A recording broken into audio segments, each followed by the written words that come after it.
Nuestro siguiente servicio será realizado sin público presente. Damos gracias al Señor por la oportunidad que nos da de estar unidos como iglesia, en oración y adoración, aún desde nuestros hogares en la intimidad familiar. Recordemos que la iglesia no es un edificio, somos cada uno de nosotros en quienes mora la presencia del Espíritu Santo. Es nuestra oración que el Señor siga obrando en nuestras vidas en medio de estos tiempos como los que estamos viviendo.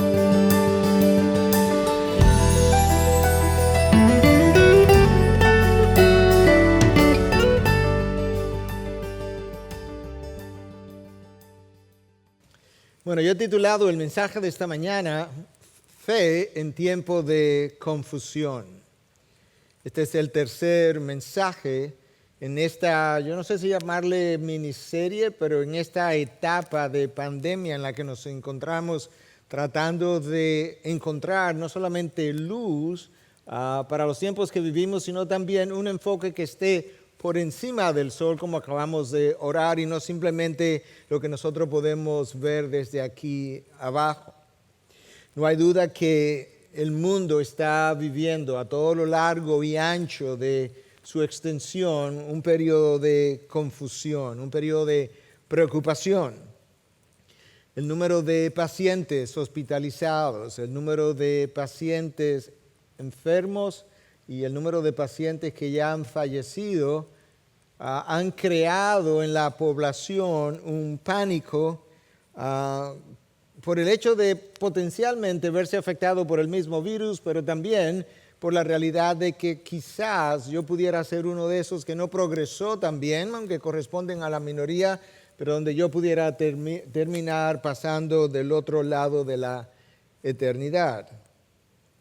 El pánico se ha acentuado en gran manera también por la gran cantidad de información, mucha mala información y otra muy buena información, pero que el mundo no médico no está preparado para manejar y poder digerir y entender exactamente qué es lo que se está tratando de decir.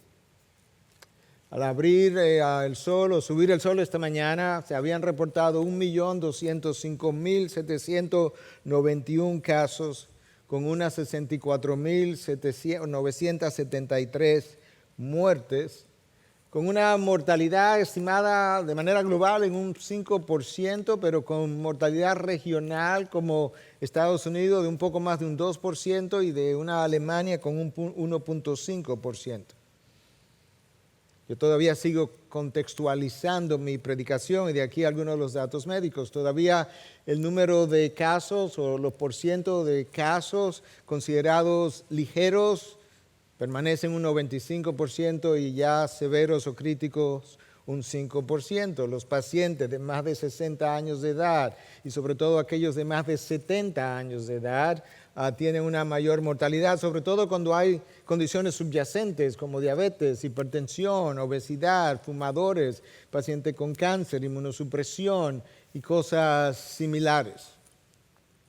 Menciono todo esto porque eso es parte de la información que ha corrido. La realidad es que cristianos y no cristianos, gente bien incluso informada en la palabra de Dios, parecen estar sobrecogidos por el pánico que esta pandemia ha generado. Mientras tanto, la vida se ha tornado un poco más sobria para algunos que incluso han compartido conmigo sus testimonios y los ha llevado al arrepentimiento, pero otros continúan en su mismo estilo de vida que fue encontrado cuando esta epidemia comenzó y otros como que han reducido en algo su grado de pecaminosidad pensando que por lo menos una reducción pudiera satisfacer a Dios en este momento.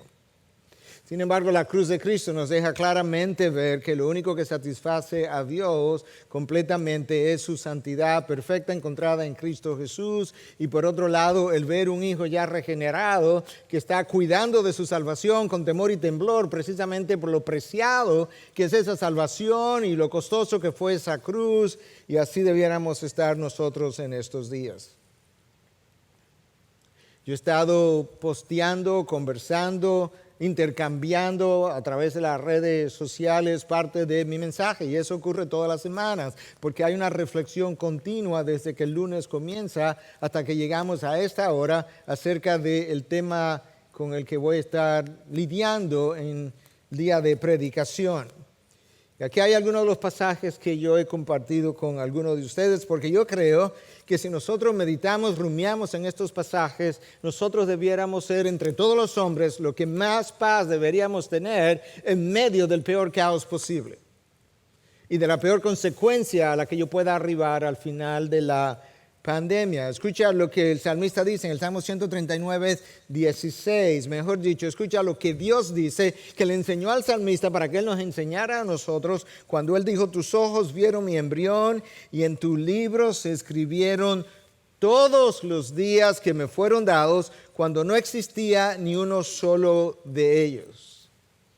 Cuando yo no había nacido, cuando todavía yo no podía celebrar cumpleaños, en el libro de Dios, por así decirlo, ¿verdad? En la mente de Dios, mis días habían sido contados y todavía yo no había podido vivir el primero de ellos. Eso debiera a mí llenarme de tranquilidad absoluta, no solamente el hecho de que voy a pasar a la eternidad con Dios, pero el hecho de saber que nada puede alterar aquellos días que Dios me dio y contó.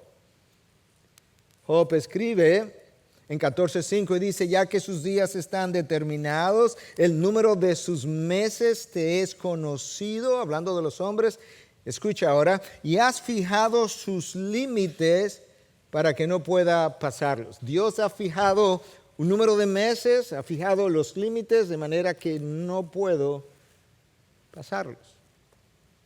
Cristo viene en el Nuevo Testamento, afirma el Antiguo Testamento y luego nos dice en Mateo 6:7: ¿y quién de vosotros, por ansioso que esté, puede añadir tan siquiera una hora al curso de su vida? El salmista dice: mis días están contados. Job dice: los meses me están limitados, no puedo pasarlos. Jesús dice: no, yo te lo voy a reducir un poco más todavía. No puedes ni siquiera agregar 60 minutos al curso de tu vida. Si tú piensas, medita en el control que Dios dice, afirma, declara, revela que Él tiene sobre mi existencia, entonces yo debería ser responsable con la vida que Dios me dio, seguir las pautas, las instrucciones necesarias, pero descansar en completa paz de que realmente el COVID no reina, mi Dios reina. Y eso es algo que nosotros necesitamos seguir pasando hacia adelante. Si creemos esos versículos, debemos estar confiados. Yo decía recientemente, el temor que tú tienes, sobre todo como cristiano, es real, pero es irracional, no es bíblico, a la luz de la revelación de la palabra, que yo creo que eso es algo que nosotros necesitamos recordar. Hermano, yo no sé cuántos de nosotros como cristianos nos hemos percatado que el número de personas que ha de morir del 1 de diciembre de 2020 al 31 de diciembre de este mismo año es exactamente el mismo número de personas que iba a morir antes de que el coronavirus llegara. La causa es lo que ha cambiado. Si mis días están contados, si mis meses no puedo pasarlo, y si no puedo agregar tan siquiera una hora a mi vida, entonces yo tengo que afirmar que del 1 de enero del 2020 al 31 de diciembre, el número de personas que han de llegar a aquel lado de la eternidad no ha variado. Lo que ha cambiado para nosotros es la causa, la manera, el instrumento como han de llegar. El problema con nosotros los cristianos, tengo que hacer en estos mensajes, estos son algunos de los mensajes más difíciles que a mí me ha tocado predicar, y quizás si no eres predicador y no te has encontrado en una situación como esta, y si no has estado en la Biblia, quizás no te percatas de por qué es tan difícil predicar estos mensajes, por lo menos desde el ángulo que yo lo estoy viendo. Porque la tendencia para cada uno de los predicadores en este tiempo es a irnos única y exclusivamente a los pasajes que nos inyectan esperanza, fe, confianza.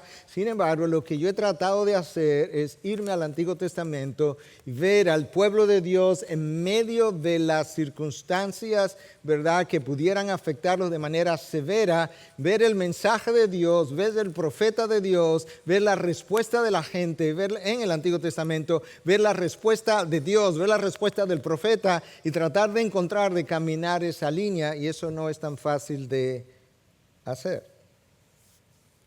Uno de los problemas del cristiano frecuentemente es que lo que el cristiano cree, él no lo vive. Y realmente lo que nosotros vivimos es lo que verdaderamente creemos al final del camino. Pastor, pero y lo otro que yo afirmo con mi mente, que yo lo creo. Bueno, yo quisiera creer eso.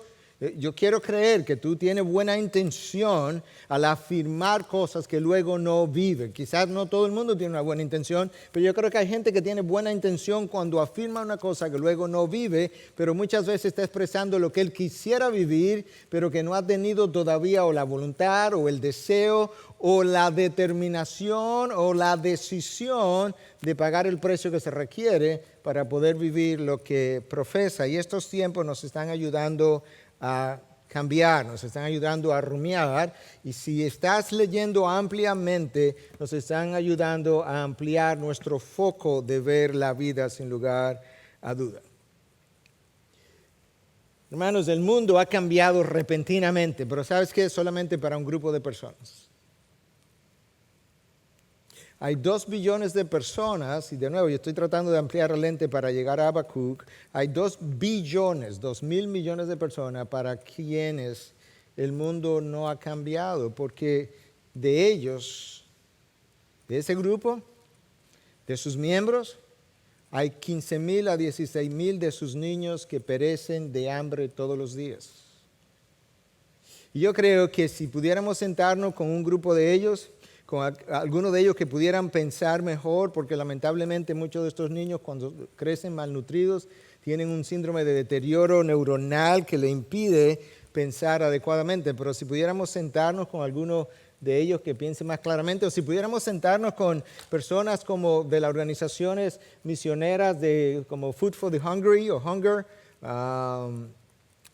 o Compassion International, que están lidiando con esta población, yo creo que algunos de ellos, y así lo he escuchado, de hecho, se están preguntando por qué es que el mundo parece tan sensible a estas muertes que son grandes, que son dolorosas, que son reales, que deben movernos a la compasión, pero el mundo no se ha movido en lo más mínimo a la compasión de esta tragedia diaria mucho más voluminosa que la que nosotros estamos viviendo. Y por eso yo digo que para ese mundo, o para ese grupo de personas, el mundo aún no le ha cambiado. Ellos han vivido con menos de $1 al día y probablemente pudieran conseguir aún en esta economía $1 para vivir.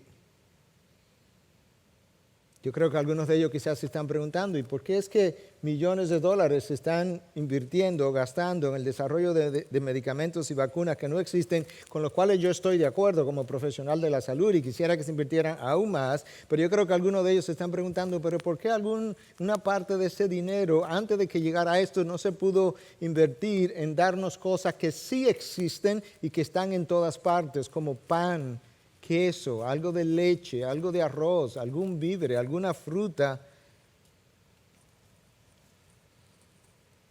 Yo creo que nosotros necesitamos ampliar el lente.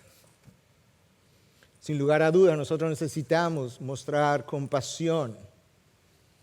Una de las marcas distintivas del Señor Jesucristo fue la compasión. Él vio las multitudes y fue movido a compasión. Yo estoy seguro que esta tragedia está moviendo a Dios a compasión, pero estoy también seguro que Él había sido movido todavía mucho más, por más tiempo, por la otra tragedia que te mencioné, porque en esencia son vidas humanas que se pierden y en gran número.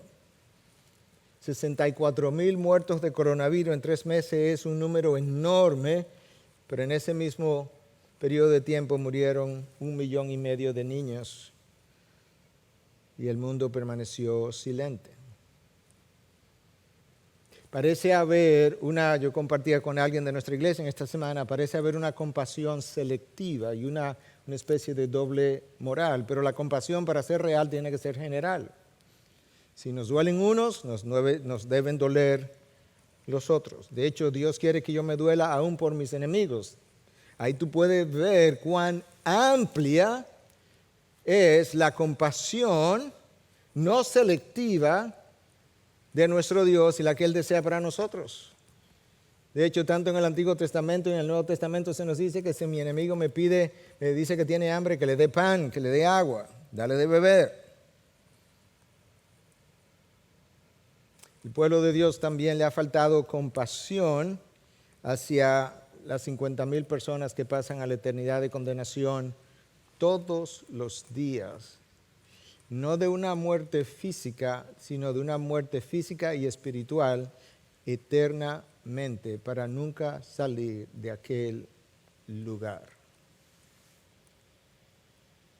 Yo creo que todos nosotros podemos orar por eso.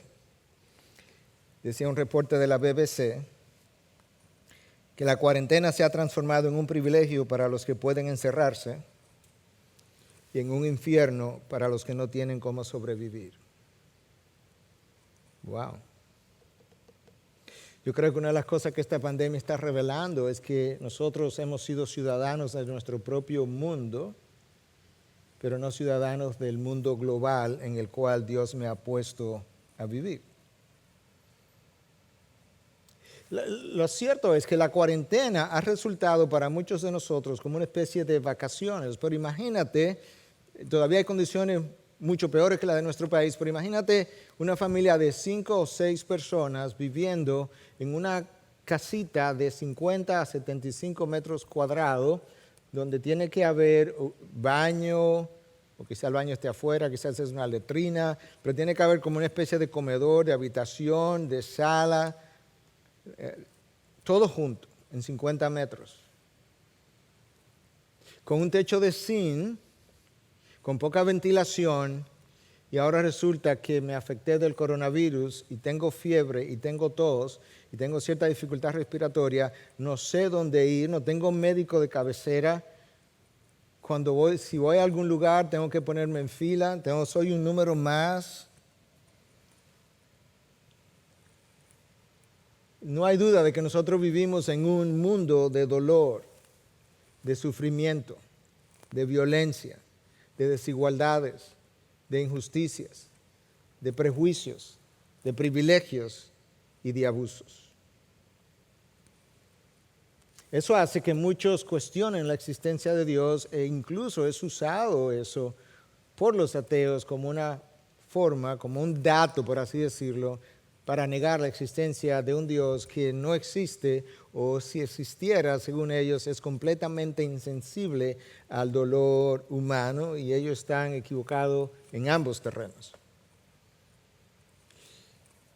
Habiendo dicho todo eso, yo quiero hablarte de un profeta que le tocó vivir circunstancias similares, pero no porque había una pandemia de un virus X, sino porque las circunstancias de deterioro, descomposición de la nación para su época fueron muy similares a las condiciones de deterioro en el que nosotros nos encontramos, y Habacuc, como profeta de Dios, estaba con múltiples interrogantes y preguntas, es más, con cuestionantes para Dios, porque él no podía entender cómo es que ese Dios en el quien él había creído no estaba haciendo absolutamente nada en medio de la circunstancia en que él se encontraba, y eso es algo que algunos quizás están preguntándose hoy. ¿Cómo es que este Dios puede ver a gente morir de hambre, como hemos citado, o puede ver a gente morir de enfermedades y no hacer absolutamente nada? Tengo que recordarte en 2 minutos algunas cosas que dijimos la semana pasada para que puedas situarte en el texto de hoy, en el mensaje de hoy. El reino de Israel se había dividido en 2 a la muerte de Salomón. El reino del norte, 10 tribus, llamado Efraín, porque era la tribu más grande, o Israel. el reino del sur, llamado Judá, 2 tribus, llamado como reino Judá por ser más grande Judá que Benjamín, que era la segunda tribu. Ya el reino del norte se ha ido al exilio, Asiria vino, los invadió, Dios usó a los asirios para llevárselo y los castigó. Judá continuó el mismo camino de inmoralidad, siguió el mismo camino de idolatría, hasta el punto que Dios, como vimos la semana pasada, llamó a Israel como si fuera una prostituta y habló de cómo Israel abría las piernas debajo de cada árbol frondoso para entregarse y fornicar con cualquiera que pasara por su lado, para referirse a aquellos dioses paganos, a quienes ellos le erigieron altares debajo de árboles frondosos, y allí llegaron incluso hasta sacrificar sus propios ídolos. Y Dios dice, yo no puedo creer lo que mi pueblo es capaz de hacer, adorando ídolos que ellos fabricaron con sus propias manos, de un tronco de un árbol, de oro, de plata, con ojos que no ven, con oídos que no oyen, con nariz que no huelen, con boca que no hablan, con pies que no caminan, y sin embargo a mi pueblo así le gusta. Habacuc está viendo eso. Habacuc no puede entender cómo es que Dios permanece pasivo. Y en esencia, Habacuc sigue en 3 capítulos, es bien corto su libro, en 3 capítulos él sigue la misma estructura de los libros proféticos. Judá ha roto el pacto, ha violado mi ley, número 1. Número 2, no arrepentimiento, habrá juicio. Y número 3, después del juicio hay esperanza. Tú puedes leer cualquiera de los profetas y esa es la estructura de su libro. Hay una observación de parte de Dios, de una violación del pueblo. Hay una advertencia de Dios de que si no hay arrepentimiento habrá juicio. Y luego, como el pueblo no se iba a arrepentir porque Dios también lo sabía, dice, pero ¿sabes qué? Aún después del juicio, yo quiero que tú entiendas, como yo soy Dios y soy el tipo de Dios que soy, hay esperanza. Entonces a Habacuc le tocó vivir en un tiempo de mucha confusión. De hecho, le tocó vivir su propia confusión. Y esa es la razón por la que en este tiempo de confusión yo quise hablar de Habacuc. La primera confusión, porque Habacuc tuvo como un par de confusiones diferentes, pero la primera que él tuvo fue fruto de su propia observación. La segunda es fruto de la revelación que Dios le hace. En otras palabras, la primera parte de la revelación que Dios le da a Habacuc complicó su confusión. Pero esto es lo que Habacuc hace. Él se introduce en el versículo 1 como Habacuc, el profeta de Dios. Su nombre no está claro lo que significa, pero pudiera significar abrazar. Paradójicamente algo que no podemos hacer en nuestros días. Y Habacuc se identifica otra vez al principio del capítulo 3 como el autor de este libro. Escucha la pregunta de Habacuc o preguntas y nota la confusión que él tiene. ¿Hasta cuándo, oh Señor, pediré ayuda y no escucharás? En otras palabras, tú te has hecho sordo a la ayuda que yo te estoy pidiendo. ¿Hasta cuándo es que tú vas a permitir eso? Clamaré a ti violencia y no salvarás.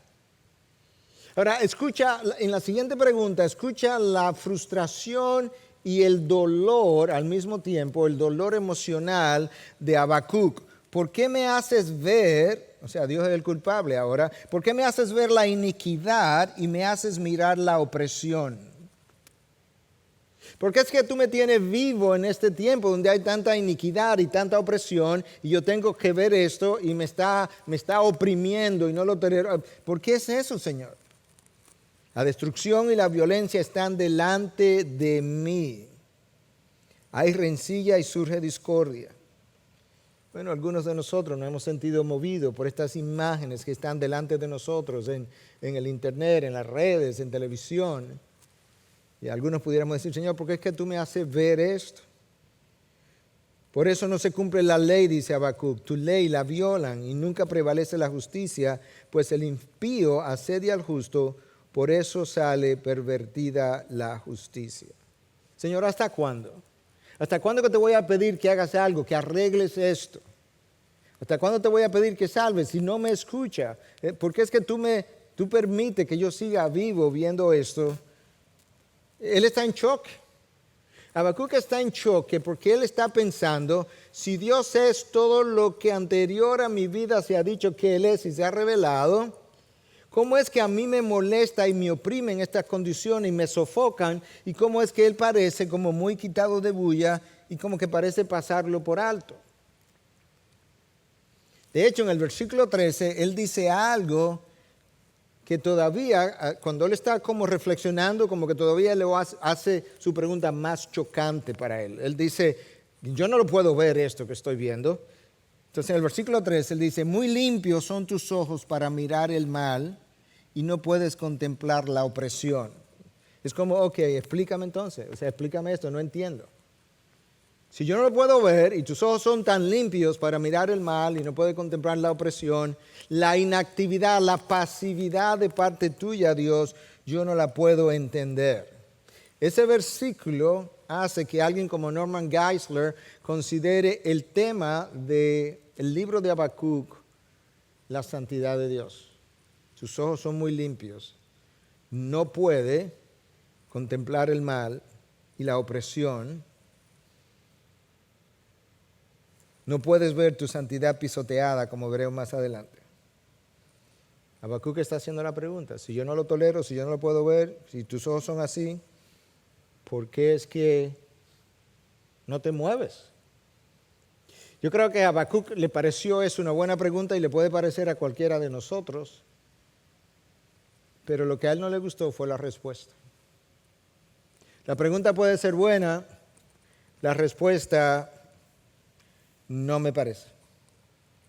Porque cuando Dios le responde a Habacuc, en esencia, lo que Dios le dice, ¿sabes qué, Habacuc?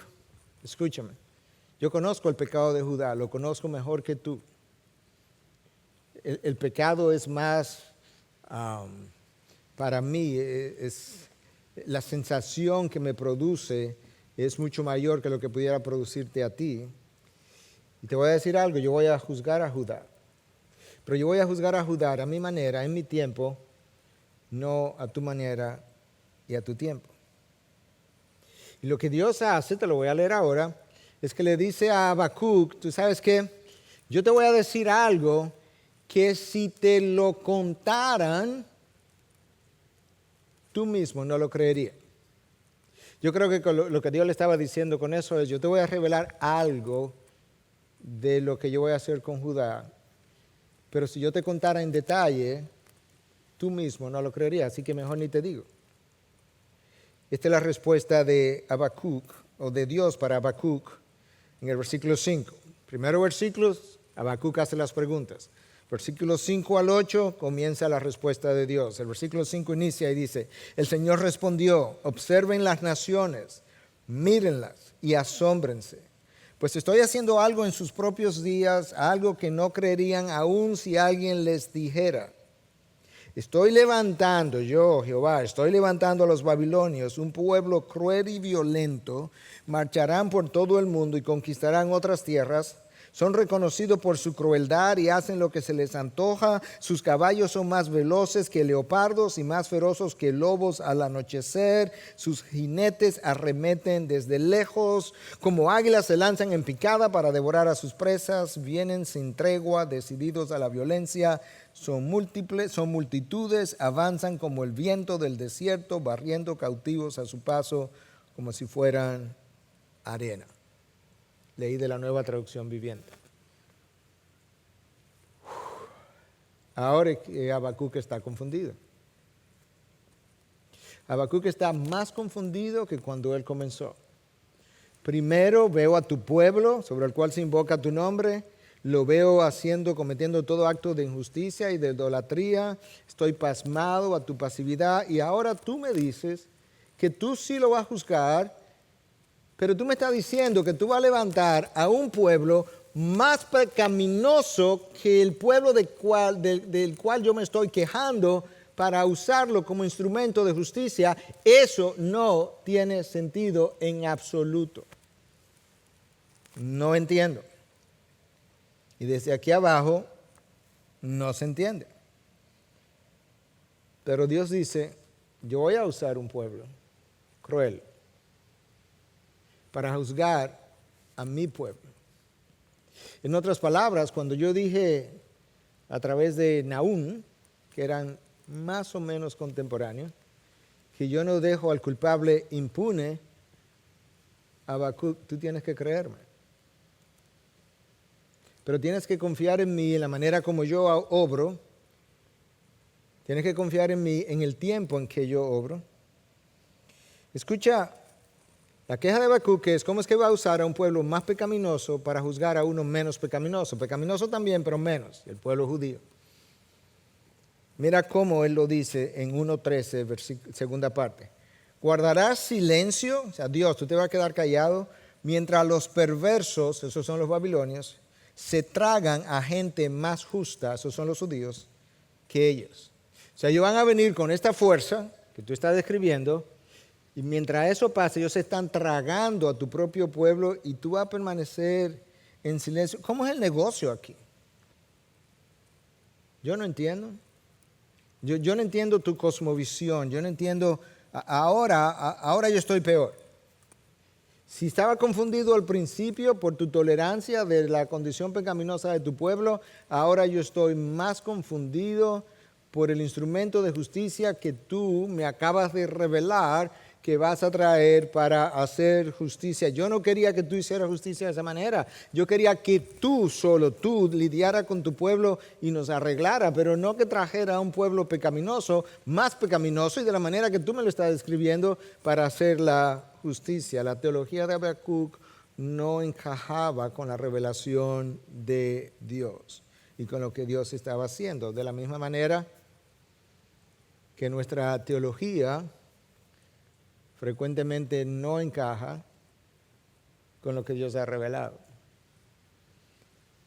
Y si hay días en los que yo he oído múltiples veces el yo no entiendo, no sé por qué Dios, por qué esto, por qué aquello, es en estos días. Y la realidad es que nosotros queremos frecuentemente que Dios obre en nuestro tiempo. Que Dios haga lo que nosotros haríamos si estuviéramos en su lugar, lo cual es como dirían en inglés, scary, como me amedrenta pensar eso. Afirmamos que Dios es tan benevolente como que pasará por alto las iniquidades de la sociedad y o de su pueblo cuando Él ha revelado todo lo contrario. El libro de Habacuc no es acerca de Habacuc. El libro de Habacuc no es ni siquiera primariamente acerca de Judá, no es acerca del juicio de Dios, por así decirlo, es acerca de Dios y su carácter, del Dios santo, cuyos ojos son tan puros que no puede ver en mal la opresión, y del Dios justo, que no deja al culpable impune. Esos son los momentos, y estos son los momentos para yo recordar que nuestro Dios está en los cielos y Él hace lo que le place. Eso suena como si tú estuvieras celebrando que Dios actuara medalaganariamente, como me da la gana para aquellos que nos están escuchando de otras naciones y no entienden la frase. Pero eso no es lo que el salmista está diciendo. Lo que el salmista está diciendo es, cuando expresa lo que expresa de esa manera, nuestro Dios está en su trono, está en los cielos, Él está viendo todo lo que está ocurriendo y Él hace todo aquello que a Él le place, lo cual es congruente con el mejor bien que Él puede traer a una humanidad que se ha rebelado contra Él, pero que Él está tratando de llevarlo por el mejor curso, con el mejor fruto final. Dios pasó por alto el pecado de Judá por 150 años. Pero durante ese tiempo Él no estuvo silente. Habacuc es un ejemplo de que Él no estuvo silente, a pesar de que, déjame como retirar un poco lo que dije, porque Habacuc es un profeta único. Es único en el sentido de que todos los profetas le hablaron al pueblo de parte de Dios. Habacuc no le habla al pueblo. Habacuc, el libro entero, 3 capítulos, es un diálogo entre Habacuc y Dios. De manera que él pudo haberle hablado al pueblo en algún momento, pero aquí no está registrado. Lo que está registrado es un diálogo del profeta de Dios con su Dios, a donde él fue a decirle, no entiendo, explícame. Dios le explica y él dice, bueno, ahora entiendo menos, entonces, ¿qué hago? Y eso es justamente lo que yo creo que nosotros necesitamos hacer en este momento. Si tenemos preguntas, vayamos a Dios. Vayamos a la Biblia. Busquemos tiempos de dificultades severas como la que nosotros estamos viviendo hoy. No tienen que ser causadas por las mismas cosas, pero tiempos donde la gente estaba muriendo, tiempos donde la gente estaba angustiada, tiempos donde la gente estaba confusa. ¿Y cómo reaccionó el impío? ¿Cómo reaccionó el cristiano, el remanente? ¿Cómo fue y habló con Dios? ¿Cómo incluso presentó su queja ante Dios? ¿Cómo recibió lo que Dios le dijo? Y ahí entonces yo puedo entender quizás cuál debe ser mi respuesta. Habacuc describe su frustración, describe la circunstancia en la que él se encuentra. Él hace un par de preguntas, Dios responde, no le gusta la respuesta. Dios de hecho le dijo, si te lo digo, como si te lo describo en detalle, no me va a creer. Y Habacuc cambia, comienza a cambiar, porque el cambio final se ve más tarde, pero mira dónde él hace el primer cambio. Voy a leer de nuevo de la NTV, la Nueva Traducción Viviente. Habacuc dice en 2.1, o sea, todo lo anterior, el capítulo 1, yo estoy cubriendo los 3 capítulos hoy, él dice en el capítulo 2, estaré en mi puesto de guardia y sobre la fortaleza me pondré, velaré para ver lo que él me dice, o sea, yo voy a esperar más, porque no puede ser que esta sea la única respuesta. ¿Y qué he de responder cuando sea reprendido? Ok, ya él comenzó a cambiar. Habacuc dice, yo he cuestionado a Dios, he traído mis preguntas, me dio una respuesta. Yo sé que Dios no puede ser el que está mal, yo creo que soy yo el que está mal. Entonces, en vez de seguir preguntando, yo me voy a ir a este lugar, como a una torre, a esperar hasta que Él me hable. Y déjame ver qué Él me va a decir cuando me reprenda. Cuando Él me corrija, déjame esperar a ver qué es lo que su corrección me va a decir. La primera respuesta es que los babilonios destruirían a Jerusalén, su propio pueblo. Y eso ocurrió en 3 invasiones distintas. 605 a.C. la primera, 597 a.C. la segunda, 586 a.C. la tercera. 3 invasiones. El templo fue saqueado, los vasos sagrados fueron llevados para luego fiestar en Babilonia, como leemos en el libro de Daniel. ¿Quién pudiera sobrevivir a una tragedia semejante, a 3 invasiones? Y la respuesta está en el capítulo 2, versículo 4, que apuntaba a una de las grandes realidades del Nuevo Testamento: el justo vivirá por la fe. En el Nuevo Testamento esa es la frase que incendia, por así decirlo, la mente y el corazón de Martín Lutero y la Reforma y todo lo que ocurrió después, que el justo vivirá por la fe y no por las obras. Pero en el contexto en que Habacuc recibe la revelación, lo que Dios está diciendo es: el remanente, por pequeño que sea, que está en Judá, que ha creído en mí, que cree en mí, tú eres parte de eso, Habacuc. La manera como se va a poder sostener en estos tiempos difíciles, en nuestros días, en medio de esta pandemia, la manera como el cristiano se va a sostener es por la fe en el Dios en quien él ha creído. Habacuc él está reenfocando, él está recolocando su mente, su cabeza, que como que estaba en otro lugar. Y entonces el Señor le dice, el Señor me dijo, versículo 2, capítulo 2, escribe mi respuesta con claridad en tablas, para que un corredor pueda llevar a otros el mensaje sin error. Esta visión es para un tiempo futuro. En otras palabras, Habacuc, yo no quiero que te quede con esta visión, yo quiero que tú la reveles. Y quiero que la escriba en tablas, en tiempo antiguo, ¿verdad?, donde los papiros escaseaban, la va a escribir en tabla, pero yo quiero que esas tablas sean llevadas de un mensajero a otro, porque yo quiero que permanezcan para el resto del tiempo de la humanidad. Y en esencia, lo que Dios hace ahora en la segunda respuesta, en la primera Dios le dice, voy a juzgar a Judá, y le dice cómo. En la segunda respuesta le dice, ¿tú sabes qué? Acuérdate de los babilonios que van a ser el instrumento de mi juicio contra Judá. Ahora en esta segunda respuesta yo te voy a decir lo que yo voy a hacer en contra de los babilonios por su maldad. Pero ¿cómo es eso?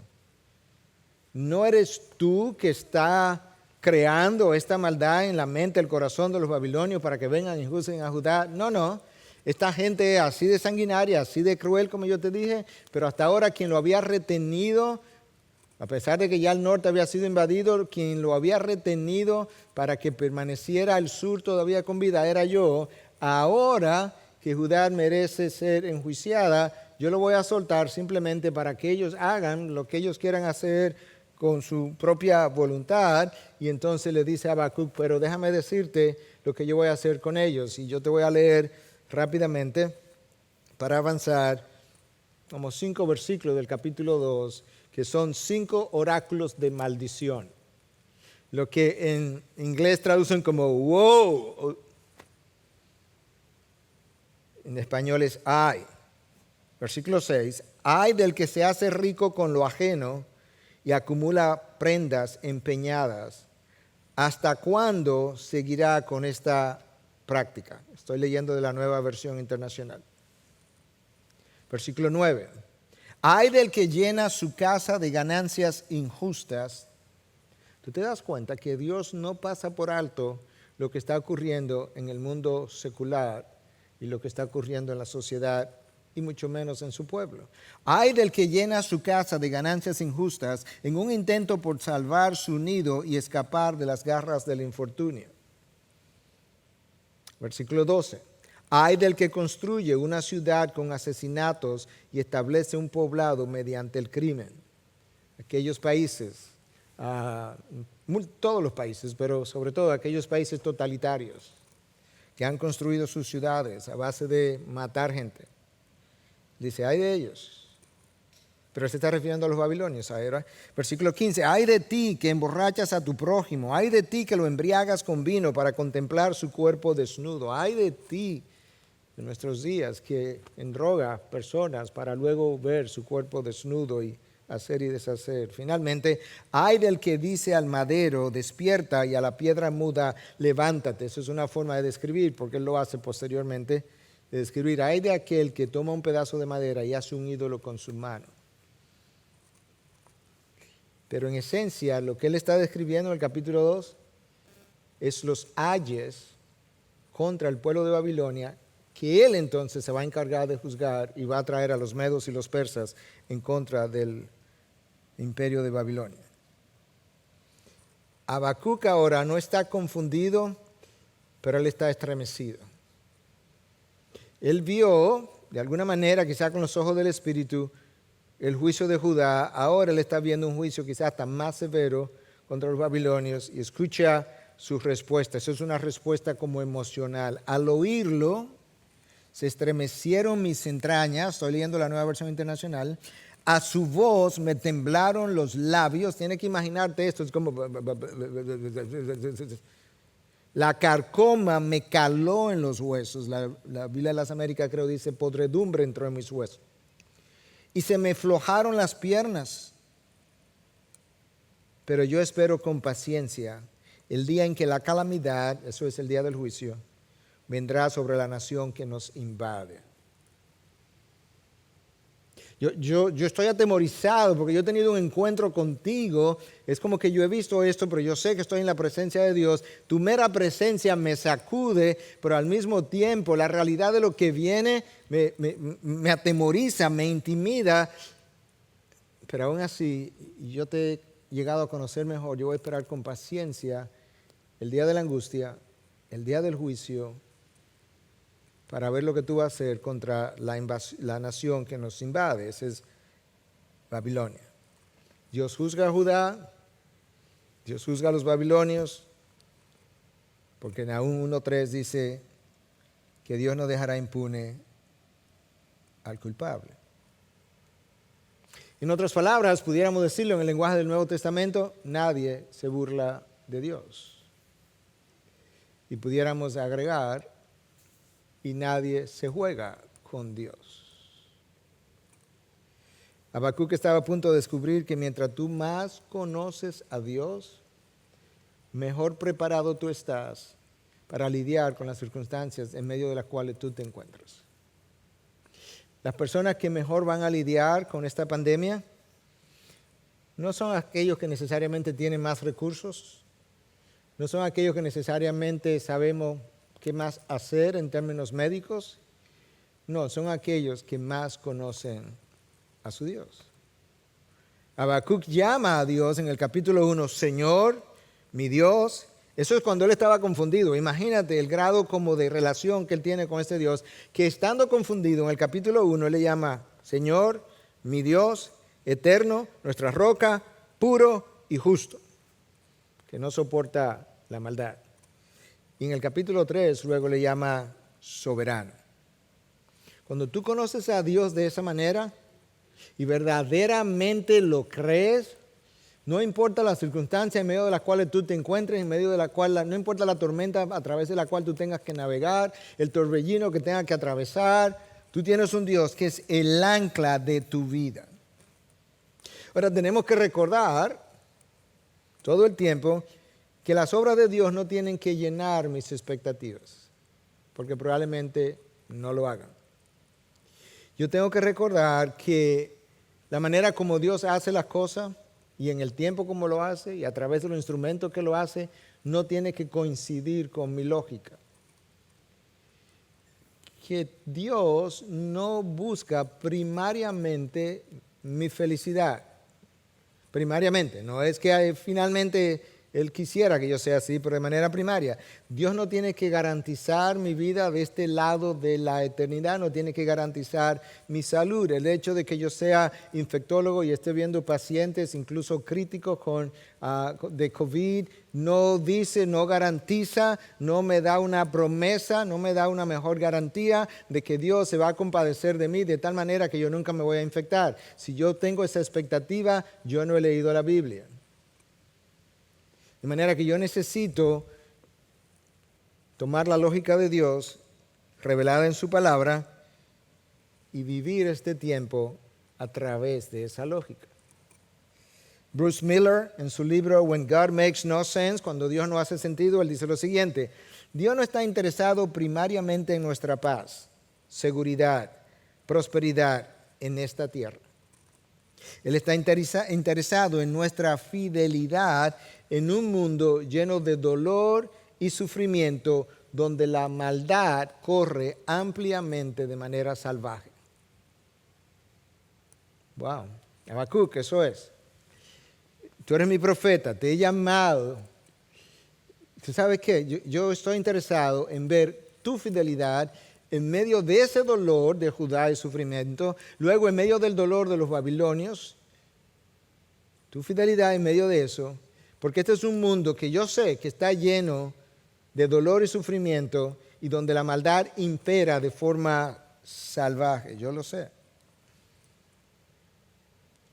Habacuc necesitaba las palabras de Dios a través de Isaías en el capítulo 8, versículos 12 y 13. Escucha, no digáis es conspiración. Mucho se ha hablado en estos días de que el virus, el coronavirus, es una conspiración, que eso ni siquiera es así, que lo que están diciendo ha sido aumentado para crear esta situación, aquella situación que lo inventaron los chinos y todo lo demás. No digáis es conspiración a todo lo que este pueblo llama conspiración. Escucha ahora el mensaje. Ni temáis a lo que ellos temen, ni os aterroricéis. Al Señor de los ejércitos es a quien debéis tener por santo, sea Él vuestro temor y sea Él vuestro terror. Wow. Dios está moviendo a su profeta Habacuc de estar confundido a estar confiado. De estar confundido a estar confiado. Una de las frases que escuchamos de Jesús con cierta frecuencia o leemos en los evangelios es precisamente a sus discípulos, hombres de poca fe. ¿Por qué no me creíste? Y nosotros leemos la Biblia, leemos la historia de Moisés, nos asombramos y decimos, Dios lo puede todo, es omnipotente, mira cómo abrió el mar, mira cómo le dio maná por 40 años, cómo lo hizo llover desde el cielo, pero cuando nos toca vivir la realidad, entonces nos volvemos tan incrédulos como los incrédulos. Habacuc comienza con interrogantes de confusión, cuestionantes de incredulidad y termina con afirmaciones de fe. Escuche. Aunque la higuera no eche brotes, ni haya fruto en las viñas, aunque falte el producto del olivo y los campos no produzcan alimento, y aunque falten las ovejas del aprisco y no haya vacas en los establos, aunque llegue la peor situación, aunque aparte de la invasión, el dolor, el sufrimiento, estemos pasando hambre, con todo yo me alegraré en el Señor. No me voy a alegrar del dolor, no me voy a alegrar del sufrimiento, no me voy a alegrar de las muertes, imposible, pero en el Señor me voy a alegrar, me voy a regocijar en el Dios de mi salvación. La salvación es del Señor, en Él yo me voy a alegrar. El Señor Dios es mi fortaleza, Él ha hecho mis pies como los de las ciervas y por las alturas me hace caminar. Ahora déjame explicar por qué Habacuc habla de higueras sin brotes, de viñedos sin fruto, de olivos sin producto, de campos sin producir alimento, de ausencia de ovejas en el aprisco y no vacas en los establos. ¿Sabe por qué? Dos razones que están conectadas. La economía de Israel era eminentemente agrícola. Y cada vez que el juicio de Dios llegó, puede leer los profetas, la economía de la nación fue bateada. La economía en lo que la gente deposita su confianza fue debilitada y en algunos casos destruida. Habacuc está diciendo, obviamente no con un análisis económico, pero esto es como los académicos lo ven, la economía va a ser afectada con todo esto que Dios está revelando acerca de Judá y luego la invasión de Babilonia y todo lo demás. Y probablemente la higuera no va a tener brotes. Y los viñedos no va a haber uva para hacer vino, para celebrar. El olivo no va a producir nada, no va a haber quien lo cultive. Las ovejas no están ahí y las vacas tampoco. Es más, se lo van a llevar. Pero hay otra razón. Habacuc conoce el Antiguo Testamento. Habacuc conoce la revelación de Moisés. Habacuc conoce a Deuteronomio 28. 1000 años antes de Habacuc, Dios le dijo al pueblo judío, eso es exactamente lo que como Habacuc termina, eso es exactamente lo que te va a pasar. Si me desobedeces, yo te voy a juzgar. Y esto es lo que va a venir. Dice, maldito será en la ciudad y maldito será en el campo. Pero escucha ahora, para que haga la conexión. Maldita será tu canasta y tu arteza. Ya estamos hablando de producto y del campo. Maldito el fruto de tu vientre y el producto de tu suelo. Esa es la agricultura. El aumento de tu ganado. Ahí están las ovejas, ahí están las vacas. Y las crías de tu rebaño. Enviará el Señor sobre ti maldición, confusión y censura en todo lo que emprenda, hasta que sea destruido y hasta que perezca rápidamente a causa de la maldad de tus hechos, porque me has abandonado. El Señor hará que la peste se te pegue, hasta que te haya consumido de sobre la tierra a donde vas a entrar para poseerla. Te herirá el Señor de tisis, de fiebre, de inflamación y de gran ardor. Wow. Pero si lees antes, Dios dice, si me obedece, esa fiebre, esa peste, esa llaga, no va a estar. Esa inflamación no va a estar. Tus campos van a producir frutos. Tus vacas, tu ganado se van a multiplicar. Tu agricultura y tu ganado se van a multiplicar de tal manera que tú serás cabeza y no cola. Es en ese contexto que está, no en el contexto del Evangelio de la Prosperidad. Habacuc dice, esto es profecía, un cumplimiento. Por eso él termina diciendo,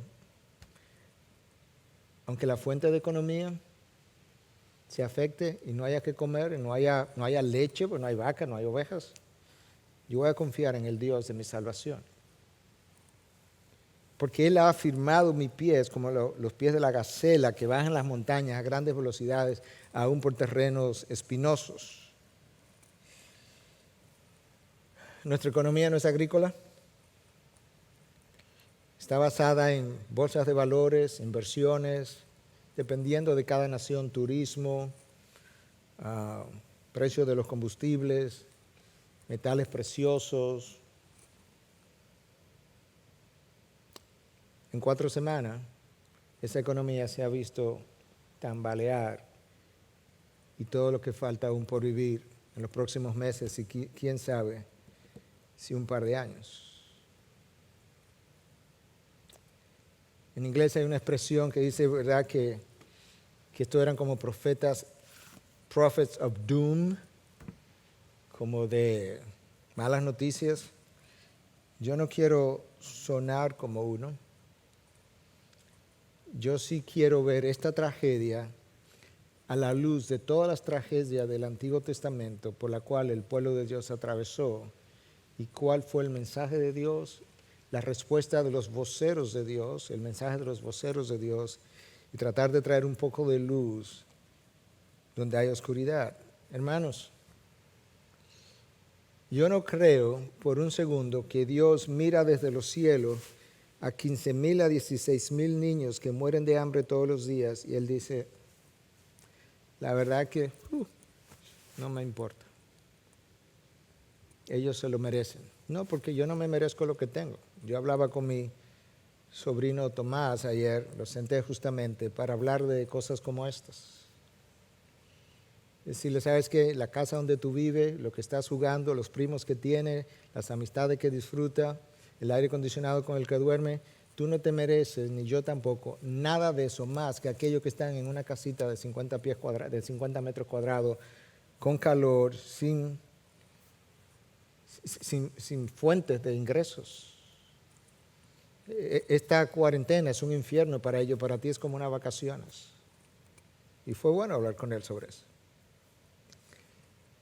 Dios no se va a quedar con los brazos cruzados viendo cómo naciones poderosas le regalan a las Naciones Unidas millones de dólares al año para que promuevan la muerte de más de 50 millones de seres humanos en vientre de madres.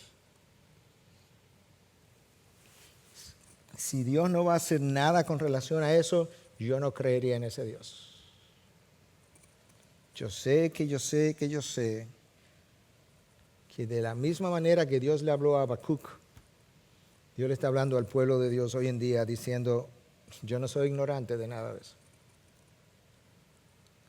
Y es por eso que en medio de esta pandemia yo tengo que recordar que Dios está en control de esa pandemia. Si Dios no está en control de la pandemia, Dios no está en control de nada. Y si Dios no está en control de nada, Dios no es soberano. Y si Dios no es soberano, Dios no es Dios. Y si Dios no es Dios, los ateos tienen razón. Y ahora la pregunta es si voy a creerle a los ateos, voy a afirmar a los ateos, si voy a creerle a Dios.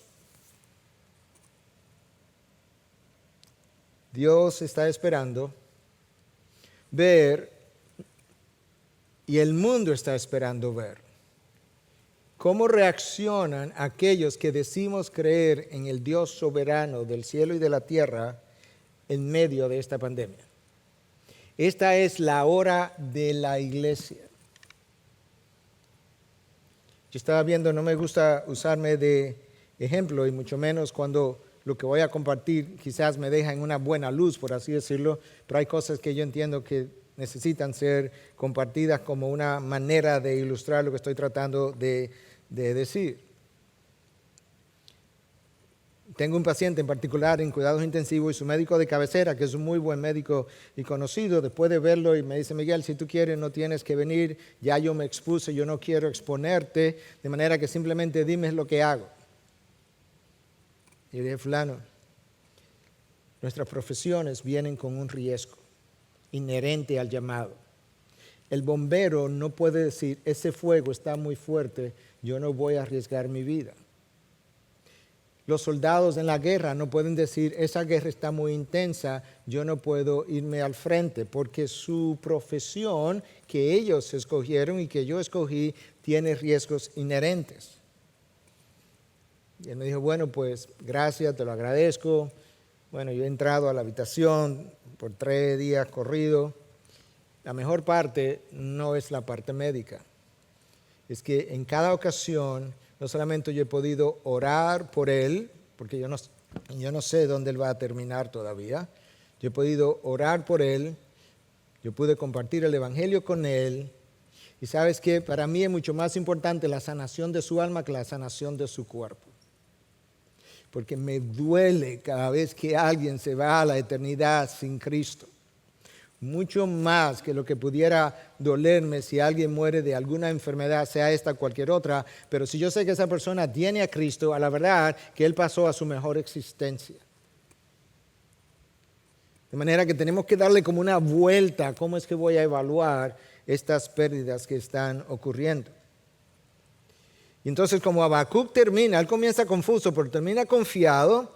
Y él a lo largo del camino, él está reflexionando y está afirmando cosas de Dios. Yo te dije, él le llama Señor, mi Dios, nuestra roca, nuestro refugio, soberano.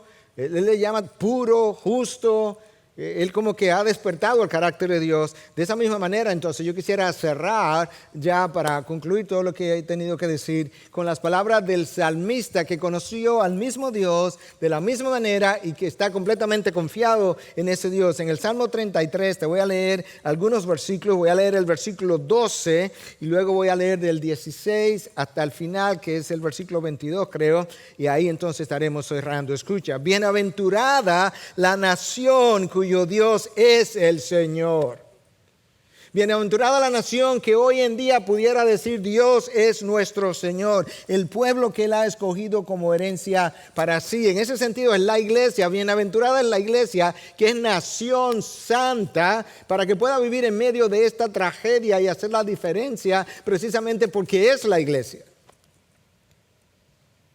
Versículo 16, el rey no se salva por gran ejército, ni el enfermo por potentes o poderosas medicaciones, aunque obviamente eso es un instrumento que Dios usa. Ni es librado el valiente por la mucha fuerza. Falsa esperanza de victoria es el caballo, ni con su mucha fuerza puede librar. He aquí los ojos del Señor están sobre los que le temen, sobre los que esperan en su misericordia, para librar su alma de la muerte. Pero no es de esta muerte física, de esta muerte física no me puede librar nadie, vamos a morir todos. Pero el salmista está pensando en esa muerte eterna para librar su alma de la muerte y conservarlos con vida en tiempos de hambre. Sí, eso tiene una temporalidad y Dios nos sostiene en esa temporalidad. Pero al final del camino, eso también terminará, en mi vida también terminará. Versículo 20, nuestra alma espera al Señor. Él es nuestra ayuda y nuestro escudo, pues en Él se regocija